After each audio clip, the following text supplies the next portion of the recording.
2, 1. Hi, this is Simeon from The Osteopaths again, and this is the third in our short series of videos that we're calling Low Back Pain Emergency Toolkit. Now, I've talked a bit about keeping active and pain relief and how you can use hot and cold to help reduce your symptoms, but it's also helpful to know how to move when you are experiencing acute back pain and how to look after yourself. Now, obviously everybody has to sleep, and sleep is a really good restorative. It helps reduce pain over time, and it helps your body heal and recover. So getting a good night's sleep is really important. And there are some simple tips you can follow to make sure you get a good night's sleep. Firstly, making sure you're lying in a comfortable position. And for most people in back pain, that's lying on your side. Lying on your front or on your back can sometimes be unsupportive of your spine. So if you're comfortable lying on your side, most people find this the best position to be in if they're suffering with back pain. And there are some golden rules with lying on your side. Firstly, making sure that your head and neck is well supported. So you've got good pillows that support and cradle your neck to make sure your back is straight and your spine is reasonably well aligned so that you're comfortable and you're not tossing and turning through the night. Secondly, make sure that your knees and legs are together and the legs are supporting themselves so that your spine isn't being twisted or pulled too much. And something that people find really helpful to help them do that is to use a pillow between their knees. And you can just pop a pillow between your knees like this, and that can help just take the weight of the top leg just off the hip and pelvis, and that can again protect the low back, making it feel a little bit more comfortable. So you can play around with things like pillows to make sure that you're as comfortable as possible and so that you're not moving around too much.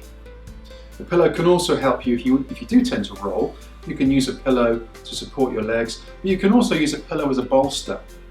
And some people like to hug a pillow, and again that helps keep their bodies stable and stops them from rolling around too much, and that too can be quite comfortable should you be in a lot of pain. One of the other difficult things that people often ask us at the osteopaths is, well, how do I get out of bed when I've had a night's sleep, I've maybe stiffened up a little bit, how do I get out of bed comfortably? Well, there are a few simple tips that you can follow, and we're going to show you how you can do that easily and comfortably as best we can. So I'm going to take this pillow away, and Teresa here is going to demonstrate how you get out of bed should you be in pain. So the first thing to remember is to get out of bed slowly and in a controlled fashion. Now this isn't always easy if you're in a lot of pain, and if there's someone who can help you, that might be useful. But to do it yourself, what you need to try and remember is be relatively close to the edge of the bed and try and keep your back and body relatively straight as you try and sit up. So Teresa's going to demonstrate how to do that. So she's going to use her top arm to support her upper body, and she's moved her legs towards the edge of the bed, and as she comes to sit up, she drops her legs carefully off the bed whilst pushing herself up with her arms. And this helps keep the spine straight and level, and it helps her then sit comfortably onto her bottom without too much pain. The next thing is then standing up. So to do this, what you need to do is shuffle towards the edge of the table so you haven't got too far to go, and your feet are firmly planted on the ground in front of you so that you can get forwards. And you can see maybe that Teresa has one foot a little bit in front of the other. This is so that she can then step up comfortably onto 2 feet in a controlled manner.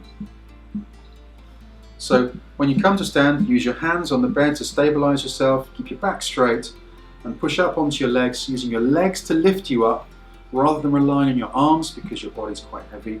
And then once you're upright, you can then gently start to move away from the bed and go about your business. So that's the best way to get up out of the bed comfortably.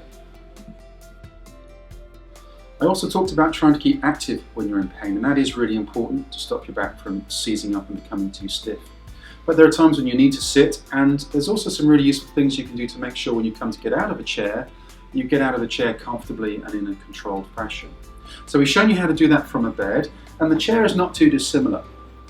First thing to remember about the chair is try not to sit in a low chair. So low sofas may be comfortable when you're out of pain, but if you've got back pain, they can be really uncomfortable and can cause your back a lot of stress.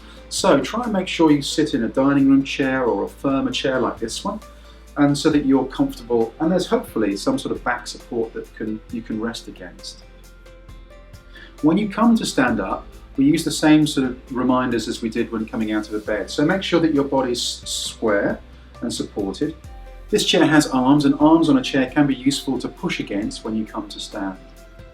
Make sure your feet are fairly square, but have one slightly further forward so that as you stand up, you're beginning to step onto that foot. You're a little bit more balanced as you come up out of the chair, and it avoids too much pressure on both knees. So how you stand very slowly with your arms, using the arms of the chair to support your weight, shift to the edge of the chair as far as you can comfortably, and then as you start to rise, use your arms, but mostly your legs to lift your body weight up out of the chair. And once you're up, then you can move away. But it's about controlling your back so that it's not prone to sudden jars or twists that might make your symptoms worse.